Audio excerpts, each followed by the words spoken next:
Bonjour à tous. Alors aujourd'hui nous sommes le week-end pascal 2020. Vous voyez, c'est le printemps, là il y a les cerisiers qui sont en fleurs, les pissenlits, c'est super beau, il y a du jaune. Le jaune c'est super. Alors je me présente d'abord, je suis berger. Je possède des milliers et des milliers de moutons qui m'obéissent au doigt et à l'œil, et aussi à la baguette. Mon rôle de bon pasteur est de les protéger avec amour. Donc je les nourris bien, j'en prends soin. Un mouton, parce que je sais qu'un mouton bien élevé, élevé avec amour, eh bien c'est l'assurance d'obtenir une laine soyeuse, de qualité, et une viande fondante d'un goût incomparable. Ça c'est certain, moi j'aime mes moutons. Alors pourquoi mes moutons sont heureux, mais vraiment heureux quand je les tonds? Pourquoi est-ce qu'ils ne réagissent pas?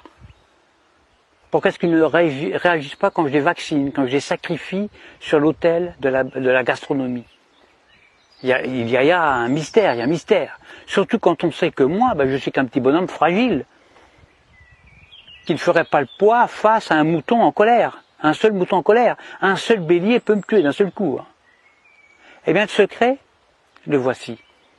Pour qu'un troupeau de milliers de moutons soit docile, soumis, obéissant, eh bien il suffit de jouer soit sur la peur, soit sur leurs besoins de sécurité. Exemple, quand j'ai besoin de les tondre, ou de les vacciner, ou de les confiner, ou même de les mener à l'abattoir, eh bien je leur crie « Attention, vous avez un loup ! Il y a un gros loup !» Donc là, je joue sur la peur. « Courez vite dans la bergerie, allez vite, vite, vite, réfugiez-vous là-bas. » Besoin de sécurité.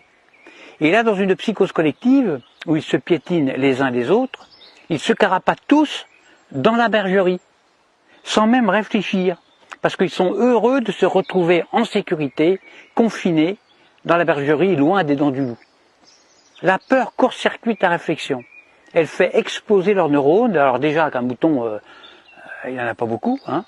Alors pendant que leur attention est dirigée vers le loup, eh bien moi, tranquillement, je les tonds, je les vaccine, je leur tatoue le gigot, je puce les rebelles, je castre les chefs, bien sûr, en leur injectant des médicaments, etc., etc. Et quand j'ai fini mon travail, eh bien, je les relâche tout doucement par petits groupes. Alors c'est vrai qu'ils se sont fait tondre, ça ils s'en rendent compte, ils le voient, mais ils sont heureux d'avoir échappé au gros loup. Ils sont tondus, mais encore vivants, donc contents, heureux. Je les fais alors bêler tous en chœur à la tombée de la nuit et je leur demande de m'applaudir à 20h au moment du journal télévisé qui leur raconte qu'ils ont échappé vraiment à un grand danger. Alors bien sûr, sur le nombre, il y a toujours quelques rebelles, des moutons noirs, qui sont des moutons plus intelligents que les autres, qui comprennent, ils ont pigé mon stratagème. Alors ils essayent, ils tentent désespérément d'expliquer à leurs frères moutons, à leurs congénères, que si le loup en croque 2 ou 3 seulement, le berger, lui, est beaucoup plus dangereux, puisqu'ils finiront tous sur une table en méchoui, ou sur la table pascale. Alors il faut les gérer, ces moutons noirs, qui ne veulent pas rentrer dans la bergerie, parce que ce sont des rebelles, ce sont des esprits libres. Alors à ceux-là, soit je leur montre mon bâton, soit je les fais mordre par mon chien.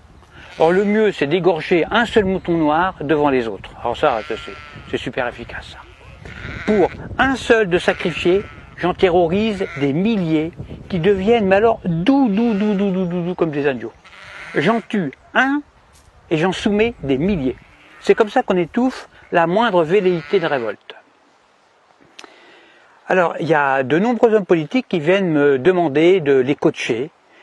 Alors que moi je ne suis qu'un simple berger, je suis qu'un pauvre berger, Mais s'ils me le demandent, c'est justement parce qu'on peut utiliser ces méthodes, les méthodes de berger, chez des humains.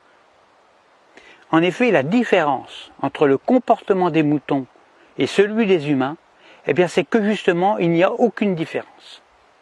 C'est ça le secret. Le secret est là, il n'est pas ailleurs. Donc, quand on veut faire passer une loi impopulaire, qui ne fait pas plaisir, eh bien on le fait pendant que la population a peur. Par exemple, on parle de crise climatique, de crise de la dette, de crise financière, de tempête, de canicule, de terrorisme, de crise sanitaire, etc., etc.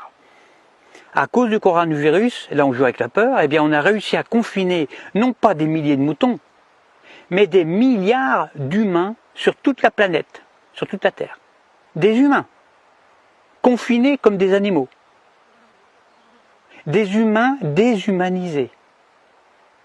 Et le pire, le plus révoltant, le plus dramatique, c'est que les chefs rebelles ferment leur gueule. Les grands chefs, ils acceptent aussi leur confinement. Alors la seule solution pour s'évader de ce piège machiavélique serait un réveil collectif. Alors moi personnellement, je ne perds plus mon temps à essayer d'éclairer les blaireaux. Ça sert à rien, ça ne sert strictement à rien. Parce que quand j'explique la stratégie dont sont victimes les moutons, soit le mouton est déjà éveillé, alors dans ce cas-là, toutes mes explications sont vraiment inutiles, ou alors je tombe sur un mouton con. Et si c'est un mouton con, il ne comprendra rien à ce que je lui raconte. Parce que justement, c'est un mouton con. Alors il faut faire attention parce que le mouton con, lui, il n'est pas fautif. Il est con, c'est tout, c'est pas sa faute. Alors à bientôt pour une prochaine vidéo. Pensez à vous abonner, à diffuser la vidéo parce que je me présente aux prochaines élections présidentielles et puis j'ai besoin de beaucoup d'électeurs. Et je dis, vive moi, votre futur président dictateur. Faites le bon choix, votez pour moi. À bientôt.